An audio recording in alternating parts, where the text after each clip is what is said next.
صلو علی الحبیب صلی اللہ تعالی علی محمد صلی اللہ تعالی علیہ وآلہ وسلم۔ آقا کریم صلی اللہ تعالی علیہ وسلم کا فرمان جنت نشان ہے جس نے 10 دنوں کا اعتکاف کیا، گویا کہ اس نے 2 حج اور 2 عمرے کیے، اس کو یعنی 2 حج اور 2 عمروں کا ثواب دیا جائے گا۔ اور حضرت عطا خراسانی رحمۃ اللہ تعالی علیہ فرماتے ہیں کہ معتکف یعنی اعتکاف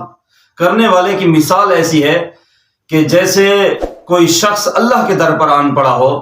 اور گویا کہ وہ کہہ رہا ہو کہ یا اللہ پاک جب تک تو میری مغفرت نہیں فرما دے گا میں یہاں سے نہیں ہٹوں گا۔ ویسے بھی 10 دن کا سنت اعتکاف، اس کی بڑی فضیلتیں، بڑی برکتیں ہیں، اور الحمدللہ عز و جل دعوت اسلامی کے ہاں یہ خصوصیت کے طور پر اعتکاف کروایا جاتا ہے، اور اس کے جو خصوصیات ہوتی ہیں بالخصوص دعوت اسلامی کی طرف سے جو کروایا جاتا ہے اعتکاف، کہ جس کے اندر ایک صرف کھانے پینے اور سونے کا سلسلہ نہیں ہوتا، وقت مناسب کے ساتھ آرام کا سلسلہ ہوتا ہے، لیکن اس کے ساتھ جو مقاصد ہوتے ہیں وہ علم دین پھیلانا ہوتا ہے۔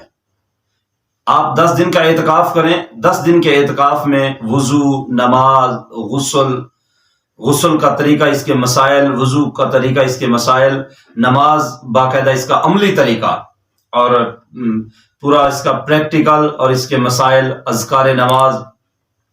غسل میت اور اس کا غسل میت کے تمام تر مسائل، اس کا طریقہ کار، پورا اس میں دعائے افطار، مدنی مذاکرے، مبلغین کے بیانات کا سلسلہ بھی ہوتا ہے۔ ہمارے ہاں دیگر شہروں سے مبلغین آتے ہیں، عصر کے بعد ان کا بیان کا سلسلہ ہوتا ہے اور مغرب تک یہ جاری رہتا ہے۔ پھر مناجات کا سلسلہ ہوتا ہے، ذکر و اذکار کا سلسلہ ہوتا ہے، دعاؤں کا سلسلہ ہوتا ہے، اور پھر تلاوت قرآن کریم قرآن رشید کے ساتھ ساتھ پھر نعت رسول مقبول بھی پڑھائی سنائی جاتی ہیں۔ تو آپ کو بھی میں دعوت دوں گا کہ آپ بھی جہاں تک میری آواز پہنچ رہی ہے، آپ کے شہر میں دعوت اسلامی کا مرکز ہے، وہاں پر جائیں اور 10 دن کا اعتکاف فرمائیں۔ ہمارے یہاں کے جاننے والے لوگ رکن پور بالخصوص اس کے اطراف میں ان سے بھی گزارش کروں گا کہ آپ بھی آئیں۔ رکن پور غریب آباد جامع مسجد فیضان انوار حبیب میں 10 دن کا اعتکاف ہو رہا ہے، آپ ہمیں اپنی خدمت کا موقع دیں۔ جزاک اللہ خیرا کثیرا۔